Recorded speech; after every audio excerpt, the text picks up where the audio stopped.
welcome to PGTRB psychology class. Psychology unit 7ல continuous topics பார்த்துட்டு இருக்கோம். இன்னைக்கு யாரோடது பார்க்க போறோம் அப்படின்னா ஃபோர்பெல் அப்படிங்கிற ஒரு எஜுகேஷன் பிலாசபரோட தான் வந்து பார்க்க போறோம். இப்போ ஃபோர்பெல் பத்தி பார்த்துட்டு அதுக்கப்புறம் அவரோட பிலாசபி தாட், அதாவது எஜுகேஷன் தாட்ஸ் எப்படி இருக்கு, அவர் என்ன மாதிரி விஷயத்த வந்து ஃபவுண்ட் பண்ணிருக்காரு அப்படிங்கறதெல்லாம் பார்க்கலாம். உங்களுக்கு சிலபஸ்லயே வந்து ஃபோர்பெல் பக்கத்துல கிண்டர் கார்டர் அப்படின்னு சொல்லி கொடுத்துருப்பாங்க. சோ கிண்டர் கார்டர் அப்படின்னா என்ன அப்படிங்கறத விஷயம், அதை வந்து எப்ப ஃபவுண்ட் பண்ணாரு, அதுல வந்து எந்த மாதிரி விஷயங்களை ஃபாலோ பண்றாங்க அப்படிங்கிற விஷயத்த எல்லாத்தையுமே டீடைலா இந்த வீடியோல பார்க்கலாம். ஃபர்ஸ்ட் வந்து ஃபோர்பெல் அப்படிங்கிறவர் வந்துட்டு கிண்டர் கார்டன் அப்படிங்கறதோட ஃபவுண்டர் அப்படிங்கிறது உங்களுக்கு எங்க தெரிஞ்சிருது அப்படின்னா சிலபஸ்ல தெரிஞ்சிருது. சோ இப்ப வந்து ஃபோர்பெல் பத்தி நம்ம தெரிஞ்சிருக்கணும், கிண்டர் கார்டன் அப்படின்னா என்ன அப்படிங்கறதும் நீங்க வந்து டீடைலா தெரிஞ்சிருக்கணும். இப்ப பாருங்க, ஃபோர்பெல் அப்படிங்கிறவரோட ஃபுல் நேம் என்ன அப்படின்னா ஃபெட்ரிக் வில்லியம் ஏ ஃபோர்பெல் அப்படிங்கிறது தான் இவரோட ஃபுல் நேம். இந்த ஃபுல் நேம் கூட உங்களுக்கு வந்துட்டு ஃபுல் கீழே வந்து ஆப்ஷன்ஸ்ல கொடுத்து கொஸ்டின்ஸ் கேட்கலாம். அதாவது ஃபெட்ரிக் ஏ ஃபோர்பெல்லா இல்ல ஃபெட்ரிக் வில்லியம் ஏ ஃபோர்பெல்லா இல்ல வெறும் ஃபோர்பெல்லா அப்படிங்கிற மாதிரி கேட்டாங்கன்னா உங்களுக்கு ஃபுல் நேம் அப்படிங்கறது வந்து கண்டிப்பா தெரிஞ்சிருக்கணும். நெக்ஸ்ட் வந்துட்டு இவரோட born and death பாருங்க, 1782 to 1853, அதாவது 1782 இருந்து 853 வரைக்கும் அவர் வந்து வாழ்ந்திருக்காரு. சரிங்களா? அவரோட பிளேஸ் என்ன, அதாவது born death பிளேஸ் என்ன அப்படின்னு பாத்தீங்கன்னா ஜெர்மனி. இவர் வந்து ஜெர்மனி நாட்டை வந்து சார்ந்தவர் அப்படிங்கலாம். நெக்ஸ்ட் பாருங்க, இவரோட ஃபாதர், இவர் வந்து சின்ன வயசுல இருக்கும் போதே, அதாவது இவரோட சைல்ட்ஹுட் டேஸ்ல இருக்கும் போதே இவரோட ஃபாதர் வந்துட்டு அவங்க மதர் இறந்துடுறாங்க. அதுக்கப்புறம் இவரோட ஃபாதர் வந்து செகண்ட் மேரேஜ் அப்படிங்கறத ஒண்ணு பண்றாரு. செகண்ட் மேரேஜ் அப்படின்னு பண்ணாலுமே வந்துட்டு இவர் வந்து ஒரு நெக்லெக்டட் சைல்டா, அதாவது ஒதுக்கி வைக்கிறாங்க இல்லைங்களா, ஃபேமிலியில வந்து ஒரு அட்டாச்மெண்ட் இல்லாம இந்த குழந்தைய பார்த்தாவே வெறுப்பு, முகத்து சுடிக்கிறதா அப்படிங்கிற மாதிரி ஒரு ஒரு கட்டத்துக்கு வந்து இவர் தள்ளப்படுறாரு. சோ இவர் வந்து ஒரு நெக்லெக்டட் சைல்டா இருக்கும் போது இவர் வந்து என்ன பண்றாரு அப்படின்னா, இப்ப வீட்டுல இருக்க பிடிக்கல, உடனே வந்து பக்கத்துல இருக்க ஃபாரஸ்ட்குள்ள ஓடி போயிடுறது, காட்டுக்குள்ள போய் அங்க டைம் ஸ்பெண்ட் பண்றது, ரொம்ப நேரம் வந்து அங்கேயே இருக்கிறது அப்படிங்கிற மாதிரி இவர் ஃபுல் டைம் வந்துட்டு எங்க ஸ்பெண்ட் பண்றாரு அப்படின்னா நிறைய டைம் வந்து ஃபாரஸ்ட்குள்ளேயே ஸ்பெண்ட் பண்றாரு. சோ அந்த இடத்துல என்ன ஆயிருது அப்படின்னா அவருக்கு வந்து ஒரு நேச்சர் மேல ஒரு லவ்வும் அது மேல ஒரு அஃபெக்ஷனும் வந்துருது. சோ அந்த இடத்துலயே வந்து அவருக்கு நேச்சர் அப்படின்னா என்ன அப்படிங்கிறத அப்பவே வந்து அவர் நல்லா அண்டர்ஸ்டாண்ட் பண்ணிக்கிட்டாரு.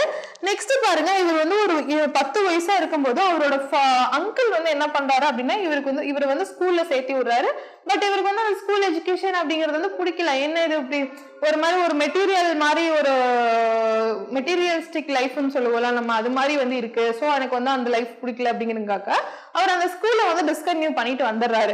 நெக்ஸ்ட் என்ன பண்றாங்க அப்படின்னா இவர் வந்துட்டு யூனிவர்சிட்டியில வந்து சேர்த்துறாங்க. எங்க அப்படின்னா ஜீனா யூனிவர்சிட்டி அப்படின்னு சொல்லிட்டு 18 வயசு இருக்கும் போது இவர் வந்து யூனிவர்சிட்டியில சேர்த்துறாங்க. இங்கேயும் வந்து என்ன ஆயிருது அப்படின்னா அவருக்கு எக்கனாமிக்லா வந்து சப்போர்ட் இல்லை, அதனால வந்துட்டு யூனிவர்சிட்டியும் வந்து டிஸ்கன்டினியூ பண்ணிடுறாரு. அங்கேயும் அவர் வந்து டிகிரியை முடிக்கல. சோ இங்க ஸ்கூல் எஜுகேஷன் அப்படிங்கிறது அவருக்கு ப்ராப்பரா இல்ல, ஒரு ஃபேமிலி லைஃப் அப்படிங்கிறது அவருக்கு ப்ராப்பரா இல்ல, யூனிவர்சிட்டியும் வந்து என்ன ஆகுது, அந்த எஜுகேஷனும் டிஸ்கன்டினியூ ஆகுது.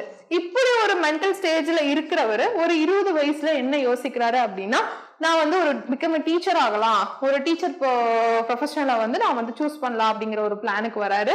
சோ அப்போ டிசைட் பண்ணோம்னா என்ன பண்றாரு அப்படின்னா, எங்க போறாரு அப்படின்னா பாஸ்டில்ஜி அப்படிங்கிற ஒரு ஊர்கிட்ட வந்து அந்த ஸ்கூலுக்கு போறாரு. அது எங்க இருக்கு அப்படின்னா யார்டன் அப்படிங்கிற ஒரு பிளேஸ்ல இருக்கு.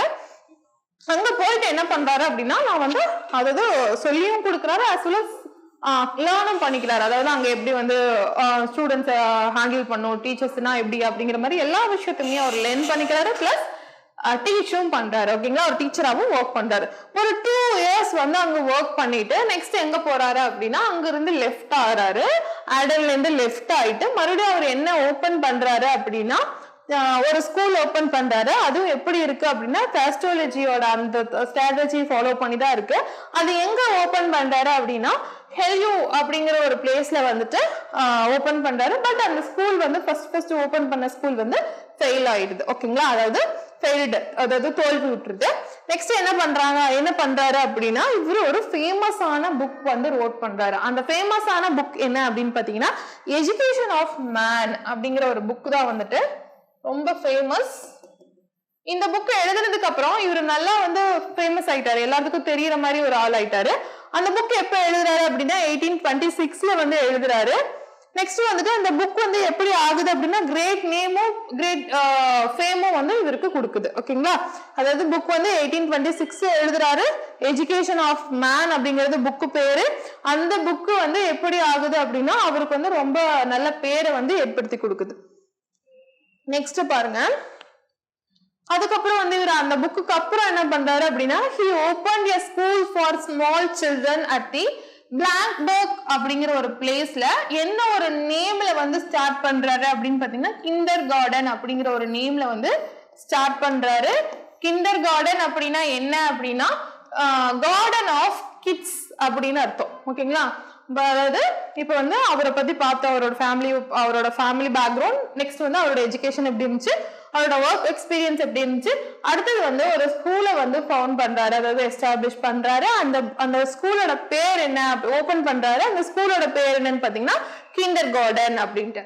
அந்த அதுக்கு மீனிங் என்ன அப்படின்றது கார்டன் ஆஃப் கிட்ஸ் அப்படிங்கறத இதோட மீனிங். சரிங்களா, இப்போ வந்து கிண்டர் கார்டனை பத்தி டீட்டெயிலா பார்ப்போம். கிண்டர் கார்டன்னா என்ன, அதுல என்ன மாதிரி விஷயத்தையெல்லாம் அவர் வந்து ஃபாலோ பண்ணாரு அப்படின்னு சொல்லிட்டு பார்ப்போம்.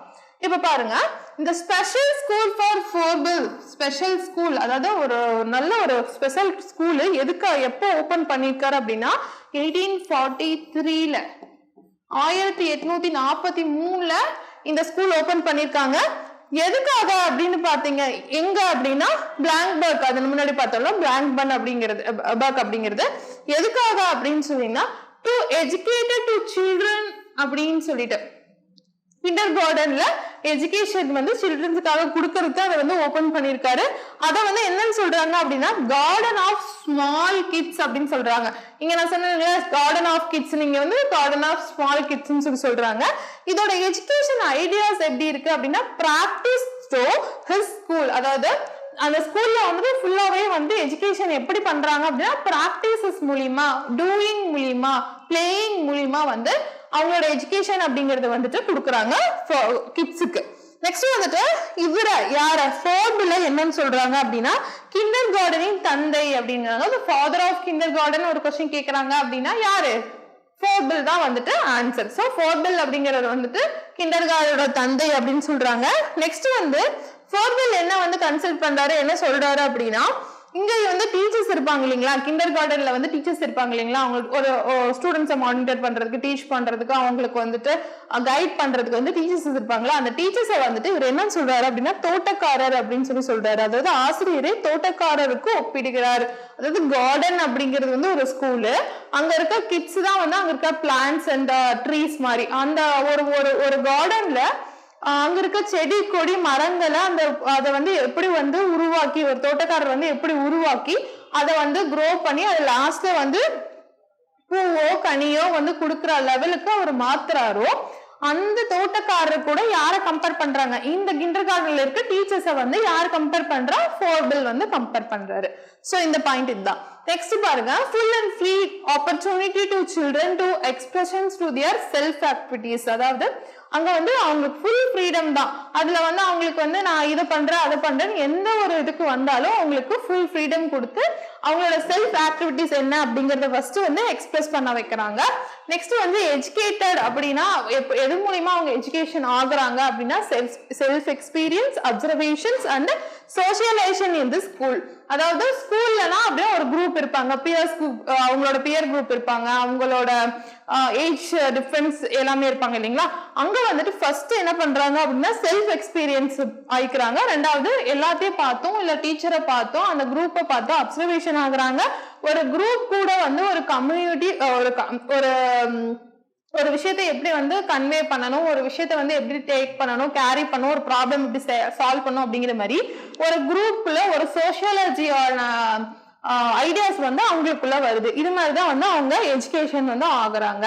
நெக்ஸ்ட் வந்து என்ன அப்படின்னா மெயின் இம்பார்ட்டன்ட் பாயிண்ட் இது. ஏன்னா கிண்டர் கார்டன்ல வந்து எது மாதிரி விஷயத்த ஃபாலோ பண்றாங்க அப்படின்னு பாத்தீங்கன்னா mother's play and nursery play rhymes அப்படின்னு சொல்றாங்க. அதாவது இந்த அன்னை பாட்டு அம்மா பாட்டுலாம் சொல்லுவோம்ல, அதுவும் நர்சரி ரைம்ஸ் வந்து உங்களுக்கு தெரியும் இல்லைங்களா. இப்ப நம்ம ஃபார் எக்ஸாம்பிள் டக்குன்னு சொல்லணும்னா ஜானி ஜானி எஸ் பாப்பா அப்படின்னு சொல்லிட்டு அந்த ரைம் சொல்லுவோம். அது மாதிரி நிறைய ரைம்ஸ் எல்லாம் வந்து இங்க சொல்லி கொடுக்குறாங்களாம். அதுல வந்து அது கூட டுகெதர் வித் கிஃப்ட்ஸ், இப்போ வந்து ஒரு குழந்தை வந்து நல்லா பண்ணிருச்சு அப்படின்னா அதுக்கு உடனே கிஃப்ட் கொடுக்கறது. ஒரு குழந்தை வந்து ஒரு விஷயத்த லேர்ன் பண்ணிக்கணும் அப்படின்னா ஒரு கிஃப்ட கொடுத்து அதை யூஸ் பண்ணி அதுக்கப்புறம் இந்த மேக்ஸ் போடுறதாகட்டும், அது வந்து லைஃப்ல வந்து பிராக்டிக்கலா ஒரு விஷயத்த கத்துக்கிட்டதாகட்டும், அதுக்கு ஒரு கிஃப்டா ஒன்னு ப்ரெசென்ட் பண்ணி அதுக்கப்புறம் அதுல இருந்து அந்த குழந்தை வந்து ஈஸியா லேர்ன் பண்ணிக்க வைக்கிறது. சோ அதுக்கப்புறம் என்ன ஆகுது அப்படின்னா அந்த ஆக்குபேஷன் எல்லாமே என்ன ஆகுது அப்படின்னா எஜுகேட்டிங் டு ஸ்டூடெண்ட். அந்த வேலையை செய்யறது மூலியமா அது என்ன ஆகுது அப்படின்னா எஜுகேட் ஆகிக்குது அப்படின்னு சொல்றாங்க.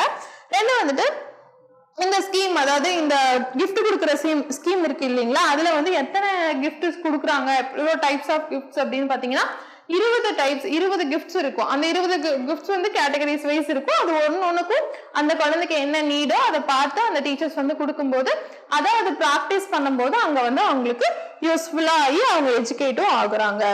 நெக்ஸ்ட் பாருங்க, thinking power of child is fully developed through this gift. இப்போ வந்து ஒரு கிஃப்ட் கொடுத்துட்டாங்க, இல்ல ஒரு பேப்பரை வந்து ஒரு கிஃப்டா கொடுக்குறோம், இல்ல ஒரு சின்ன ஒரு வுட்டை வந்து கிஃப்டா கொடுக்குறோம், இல்ல ஒரு பேப்பரை கிஃப்டா கொடுக்குறோம் அப்படின்னா அந்த பேப்பரை ஒரு கிரியேட்டிவிட்டிவா இனோவேட்டிவா நான் எப்படி யூஸ் பண்ணணும்னு சொல்லிட்டு நானே உட்காந்து செல்ஃப் திங்கிங் பண்ணுவேன். இப்ப நீங்க வந்து ஒரு கிஃப்ட் ஒரு பேப்பரை என்கிட்ட கொடுக்குறீங்க அப்படின்னா அந்த பேப்பரை வச்சு நான் என்னோட பர்பஸ் என்ன அப்படின்னா நான் வந்து உங்களுக்கு டீச் பண்ணணும் அப்படின்னா அந்த பேப்பரை வச்சு நான் உங்களுக்கு எப்படி டீச் பண்றது, நான் எது மாதிரி விஷயத்த கொடுக்கறது அப்படின்னு சொல்லிட்டு என்னோட செல்ஃப் கிரியேட்டிவிட்டியை வச்சு நான் ஒண்ணு பண்ணி கொடுக்குறேன் அப்படின்னா அது வந்து என்னோட செல்ஃப் எக்ஸ்பீரியன்ஸ் டெவலப் பண்ணுது. சேம் டைம் என்ன ஆகுது, திங்கிங் பவரை வந்து டெவலப் பண்ணுது இல்லைங்களா. அதே மாதிரிதான் ஒரு குழந்தைக்கு ஒரு கிஃப்ட நம்ம கொடுத்து அந்த கிஃப்ட் மூலியமா அதோட திங்கிங் பவர், அந்த கிஃப்ட வச்சு நான் என்ன பண்ண போறேன் அப்படின்னு சொல்லிட்டு இப்ப இருக்க கிட்ஸ் வந்து 4 years 3 years கிட்ஸ் எடுத்து பார்த்துட்டீங்கன்னா ஒரு பென்சில் எடுத்துச்சுன்னா அதை வச்சு அது என்ன வேணா பண்ணும். அதாவது செவுத்துல கிறுக்கும், கீழே இது பண்ணும், ஓட்ட போடும், ஒரு ஹோல் தெரிஞ்சதுன்னா அதுக்குள்ள விடும், யாரையாவது குத்தும், எல்லாமே பண்ண அதுவே அது குத்தி பார்த்துக்கும். சோ அந்த பென்சிலை வச்சு அது என்ன வேணா பண்ணும். நெக்ஸ்ட் வந்து அதுக்கிட்ட ஒரு சிசர் அதுவே எடுத்துருச்சுன்னா என்ன டைப் ஆஃப் வுட் இருக்கோ, இல்ல ஸ்டீல் இருக்கோ, இல்ல வேற ஏதாவது இருக்கோ எல்லாத்தையுமே கட் பண்ணி பார்க்கும்.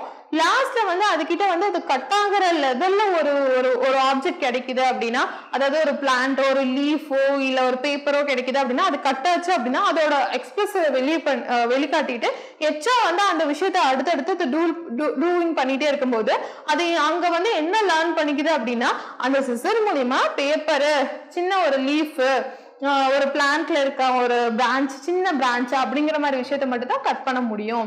இதுவே வந்து ஒரு ஸ்டோனிவோ இல்ல ஒரு வாலைவோ இல்ல ஒரு அயனிவோ வந்து நான் வந்து கட் பண்ண முடியாது அப்படிங்கிற ஒரு லேர்னிங்குள்ள அது வருது இல்லைங்களா. அப்போ என்ன ஆகுது அப்படின்னா ஒரு சின்ன கிஃப்ட கொடுத்து அதை என்ன பண்ண வைக்கிறோம் அப்படின்னா லேர்ன் பண்ண வைக்கிறோம். நம்மளுக்கு அங்க வந்து எஜுகேஷன் அப்படிங்கறது கொடுக்குறோம். நம்ம வந்து தியரியா வச்சு நீ வந்து இந்த சிஸ்டரை நீ இப்படிதான் ஒர்க் பண்ணணும், இதை வந்து நீ இப்படிதான் ஹேண்டில் பண்ணணும், இதை வந்து நீ இங்கதான் கொடுக்கணும், இங்கதான் எடுக்கணும் அப்படிங்கிற மாதிரி ஒரு தியரிட்டிக்கலா இல்லாம அதை டூயிங் பண்ண வச்சு நான் வந்து சிசர் அப்படின்னு சொல்றது வந்துட்டு அது எடுக்கிறதா நம்ம பேரண்ட்ஸ் ஆகட்டும் பெரியவங்க வந்து சிசரை கையில கொடுக்க மாட்டாங்க. பட் நான் எக்ஸாம்பிளுக்காக சொல்றேன், அது வந்து பிராக்டிக்கலா வந்து நடக்குது. அது டூயிங் வந்து பிராக்டிக்கலா பண்றங்காட்டி அது என்ன பண்ணிக்குது அப்படின்னா செல்ஃப் லேர்னிங், செல்ஃப் எஜுகேஷன் அப்படிங்கிறது வந்து அது கிடைக்குதுன்னு சொல்றாங்க.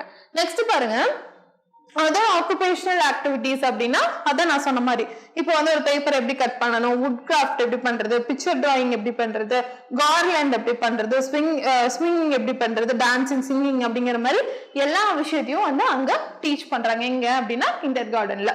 நெக்ஸ்ட் பாருங்க, எய்ம்ஸ் ஆஃப் எஜுகேஷன். ஓர்வெலோட எய்ம்ஸ் ஆஃப் எஜுகேஷன், அதாவது கிண்டர் கார்டனோட மெயின் எய்ம் என்ன அப்படின்னு சொல்லிட்டு ஒரு 5 பாயிண்ட்ஸ் உங்களுக்கு கொடுத்துருக்காங்க.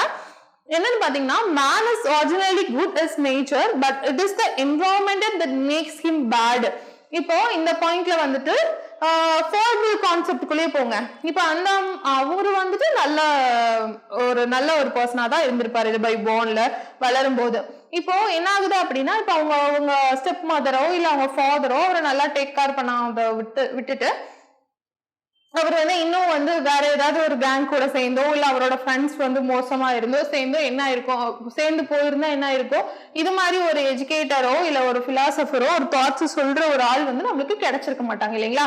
சோ இவர் வந்து நேச்சரை பியாண்ட் பண்ணி போனங்காட்டி நேச்சர்ல எப்படி இருக்குன்னு சொல்லிட்டு ஒரு அட்ராக்ஷன், ஒரு லவ் வரங்காட்டி எல்லா விஷயத்தையும் இப்ப சொல்றாரு. சோ இதுதான் என்விரான்மெண்ட் வந்து ஒரு மேனை கெடுக்குமோ தவிர நேச்சர் அப்படிங்கிறது வந்துட்டு ஒரு மேன் வந்து நேச்சராவே வந்து குட்டா தான் இருப்பான் அப்படின்னு சொல்றாரு. நெக்ஸ்ட் வந்து பர்பஸ் ஆஃப் எஜுகேஷன் அப்படிங்கிறது என்னவா இருக்கும் அப்படின்னா spiritual nature of the man, அதாவது அவேக்கன், அதாவது உயிர் கொடுக்கறது, எழுப்ப வைக்கிறதுன்னு சொல்லுவாங்கல்ல, உள்ள இருக்கிற நம்மளோட ஸ்பிரிச்சுவல் தாட்டை வெளிக்கொண்டு வரதான் வந்துட்டு இதோட பர்பஸ், இந்த எஜுகேஷனோட மெயின் பர்பஸ். ரெண்டாவது வந்து divine power operates behind the world அப்படின்னு சொல்றாரு. அதாவது டிவைன் பவர் அப்படின்னா என்னது, நம்மளை சுத்தியுமே வந்துட்டு ஒரு டிவைன் பவர் இந்த ஹோல் வேர்ல்ட்லயுமே இருக்கு. அது என்னங்கறத வந்துட்டு அவன் ஐடென்டிஃபை பண்ணி அது கூட வந்து அவன் சார்ந்து இருக்கணும், அந்த நேச்சர் கூட ஒத்து வாழணும்னு சொல்றாருல, அதுதான் சொல்றாரு. நெக்ஸ்ட் வந்துட்டு enable to the student to realize fundamental unity of all living being with the God. அதாவது அடிப்படை யூனிட்டிஸ் இருக்குங்க இல்லைங்களா, அது வந்து காடுக்கும் இருக்கிற நம்ம உயிருள்ள இங்க இருக்க உயிருள்ள ஜீவராசிகளுக்கும் காடுக்கும் இடையில இருக்க அந்த ஃபண்டமெண்டல் யூனிட்டிஸ் என்ன அப்படிங்கிறது எல்லாமே வந்துட்டு அங்க இருக்க ஸ்டூடெண்ட்ஸ் வந்து அனலைஸ் பண்ற அளவுக்கு அந்த என்ன இருக்குன்னு சொல்றாங்க, எஜுகேஷன் இருக்குன்னு சொல்றாங்க. அந்த எஜுகேஷன் எய்மே, அவங்களோட மெயின் எய்மே அதுதான். அடுத்து லாஸ்ட் என்ன அப்படின்னா ஸ்டூடெண்ட்டை பொறுத்த வரைக்கும், அதாவது to develop the student according to their nature. ஒரு ஸ்டூடெண்ட் அவனோட ஓன் நேச்சருக்கு தகுந்த மாதிரி அவனை டெவலப் பண்றதா வந்து இவங்களோட லாஸ்ட் எய்ம். ஓகேங்களா, நெக்ஸ்ட் பாருங்க, ப்ரோக்ராம் ஆஃப் எஜுகேஷன் அப்படின்னு சொல்லி ஒன்று கொடுத்துருக்காங்க. ப்ரோக்ராம் ஆஃப் எஜுகேஷன் அப்படின்னா என்ன அப்படின்னா, இவர் வந்து எது மாதிரி ஏஜஸ் எல்லாம் பிரிச்சிருக்காரு. இப்ப நம்ம முன்னாடி எல்லாம் பார்த்திருப்போம் இல்லைங்களா, இந்த ஏஜ்ல இருந்து இந்த ஏஜ் வரைக்கும் இவங்க வந்து அடலசன்ஸ் சொல்றாங்க, சைல்டு.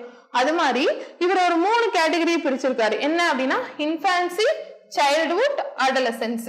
இப்ப இன்ஃபான்சில வந்து அவங்களுக்கு எஜுகேஷன் வந்து எதுவுமே இன்ட்ரடியூஸ் பண்ண மாட்டாங்க. அவங்க ஃபர்ஸ்ட் வந்து செல்ஃப் என்ன இருக்கும், என்னோட செல்ஃப் ஆக்டிவிட்டிஸ் என்ன அப்படின்னு சொல்லிட்டு அனலைஸ் பண்ணி அதை தான் வந்து அவங்களுக்கு கொஞ்சம் சொல்லிக் கொடுப்பாங்க. நெக்ஸ்ட் சைல்ட்ஹுட்ல என்ன பண்றாங்க அப்படின்னா அவங்களோட இன்டர்னல் மைண்ட் எப்படி இருக்கு, எக்ஸ்டர்னல் மைண்ட் இருக்கு, இன்டர்னல் மைண்ட்ல இருக்கிறத எப்படி எக்ஸ்டர்னலா கொண்டு வரணும் அப்படிங்கிற மாதிரி ஒரு எஜுகேஷன்ஸ் இருக்கு.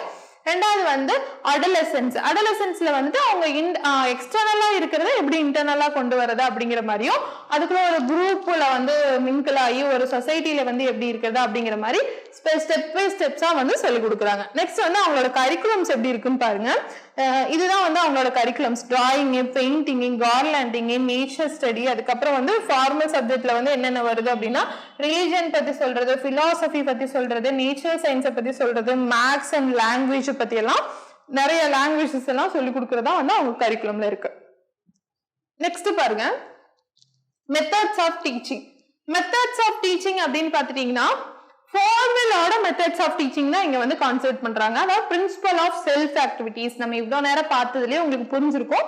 அவர் வந்து டீச்சிங் எந்த மாதிரி இருக்கும் நான் அங்கங்க கொஞ்சம் கொஞ்சம் சொல்லும் போது உங்களுக்கு ஈஸியா புரிஞ்சிருக்கும். பட் இங்க பாயிண்ட் அவுட் பண்ணி கொடுத்துருக்கேன். செல்ஃப் ஆக்டிவிட்டிஸ், அதாவது ஃபர்ஸ்ட் வந்து அவன் செல்ஃப் ஆக்டிவிட்டிஸ்ல தெளிவாகலுங்க. அவனோட செல்ஃப் ஆக்டிவிட்டிஸ் என்ன, என்னோட செல்ஃப் நேச்சர் என்ன அப்படிங்கறத ஒரு குழந்தை வந்து தெரிஞ்சுக்கணும். நெக்ஸ்ட் வந்து principle of learning by games. நான் சொன்னேன் இல்லையா, ஒரு கேமை வந்து விளையாடுறது மூலியமா ஒரு விஷயத்த வந்து அது கத்துக்கிறது, ஒரு விஷயத்த வந்து செய்யறது மூலியமா, டூயிங் பண்றது மூலியமா அது என்ன ஆயிக்குது அப்படின்னா அந்த விஷயத்த வந்து லேர்ன் பண்ணிக்குது. சோ இப்ப வந்து இங்க வந்து எஜுகேஷன் அப்படிங்கிறது வந்து இங்க எப்படி இருக்கு அப்படின்னா ஸ்டூடெண்ட் சென்டர் இல்லைங்களா, லேர்னர் சென்டராக தான் இருக்கு. நெக்ஸ்ட் வந்துட்டு பிரின்சிபல் ஆஃப் சோசியலிபிலிட்டி. அதாவது இங்க வந்து ஒரு கேம் விளையாடுறாங்கன்னு வச்சுக்கோங்களேன், ஒரு குரூப் கேம் விளையாடுறாங்க அப்படின்னா பியர் குரூப்ஸ் எல்லாம் அவங்க ஏஜ் குரூப்ல இருக்கிறவங்க எல்லாம் ஒரு குரூப்பா விளையாடுவாங்க. அப்ப அங்க என்ன டெவலப் ஆகும் அப்படின்னா ஒரு சோசியல் கான்வர்சேஷன் வந்து டெவலப் ஆகும். ஒரு குரூப்ல வந்து ஒரு விஷயத்தை வந்து எப்படி டீல் பண்றது, ஒரு ப்ராப்ளம் எப்படி சால்வ் பண்றது அப்படிங்கிறது எல்லாமே இங்க அடுத்த ஸ்டெப்ல வந்து என்ன ஆகுது அப்படின்னா டெவலப் ஆகுது. அடுத்து வந்து பிரின்சிபல் ஆஃப் ஃப்ரீடம். அதாவது ஃப்ரீடம் அப்படிங்கிறது அந்த குழந்தை என்ன கத்துக்கணும்னு நினைக்குதோ, என்னமா வரணும்னு நினைக்குதோ அதுக்கான எந்த இடையூறும் இல்லாம அந்த செட்டிங்ஸ் இருக்கணும். பிளஸ் அந்த டீச்சருமே வந்துட்டு ஒரு விஷயத்த வந்து இன்டியூஸ் பண்ணிட்டே இருக்கக்கூடாது, நீ இதை பண்ணணும் இது பண்ணணும் இது பண்ணணுங்கிற மாதிரி சொல்லிட்டே இருக்காம அதை ஃப்ரீயா விடுறதா வந்து பிரின்சிபல் ஆஃப் ஃப்ரீடம். அடுத்தது வந்து டிசிப்ளின். இப்ப இதெல்லாம் வந்தனமே அந்த குழந்தைக்கு வந்து ஒரு வேர்ல்ட்ல வந்து ஒரு மேனா வந்து டிசிப்ளினா வந்து இருக்க அது ஆட்டோமேட்டிக்கா பழகிக்கும். நெக்ஸ்ட் வந்து அதோட ஒர்க்ஸ். யாரோட ஒர்க்ஸ்? ஃபோர்பலோட ஒர்க்ஸ். இது வந்து மெயின் இம்பார்ட்டன்ட் ஒர்க்ஸ் மட்டும் கொடுத்துருக்கேன். என்னன்னு பாருங்க: education by development, the education of man, pedagogies of kindergarten, mother's place and nursery rhymes. இந்த மதர் பிளேஸ் அண்ட் நர்சரி ரைம்ஸ்ல வந்து 50 ரைம்ஸ் பக்கம் வந்து அதுல இருக்கும்.